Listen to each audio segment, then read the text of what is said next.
People investigation സ്വാശ്രയ കോളേജുകളുടെ പൊയ്മുഖങ്ങൾ അഴിയുന്നു. അടിസ്ഥാന ആവശ്യങ്ങളില്ലാതെ വീർപ്പുമുട്ടി വിദ്യാർത്ഥികൾ. പൂഞ്ഞാർ കേന്ദ്രമായി പ്രവർത്തിക്കുന്ന Sreenarayana Paramahamsa college of arts and science 3 വർഷമായി പ്രവർത്തിക്കുന്നത് കല്യാണ മണ്ഡപത്തിൽ. കുടിവെള്ളവും ശുചിമുറിയുമില്ല.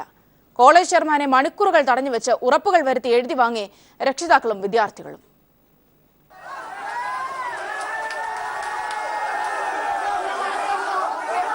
അടിസ്ഥാന സൗകര്യങ്ങളില്ലാത്തതിന്റെ പേരിൽ സർവകലാശാല അഫിലിയേഷൻ നഷ്ടമായതിനു പിന്നാലെ ആശങ്കയിലായ വിദ്യാർത്ഥികളും രക്ഷിതാക്കളും ചേർന്ന് കോളേജ് ട്രസ്റ്റിന്റെ ചെയർമാൻ അഡ്വക്കേറ്റ് KM സന്തോഷ് കുമാറിനെ 8 മണിക്കൂറോളം ക്യാമ്പസിൽ തടഞ്ഞുവെച്ചു.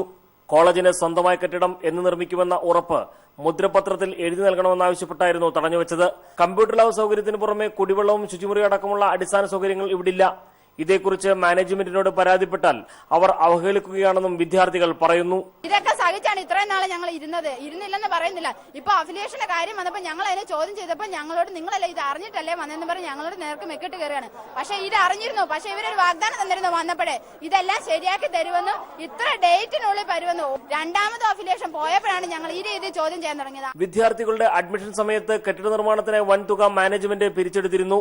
SN ട്രസ്റ്റിന്റെ കീഴിലുള്ള കോളേജ് എന്ന് പ്രചരണം നടത്തിയാണ് പണപ്പിരിവും വിദ്യാർത്ഥി പ്രവേശനവും നടത്തിയത്.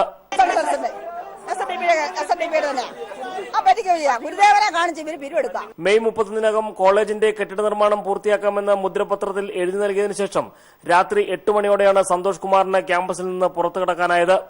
SNDP മീനച്ചിൽ താലൂക്ക് യൂണിയൻ സെക്രട്ടറിയായ സന്തോഷ് കുമാർ BDJSന്റെ സംസ്ഥാന ഭാരവാഹിയാണ്.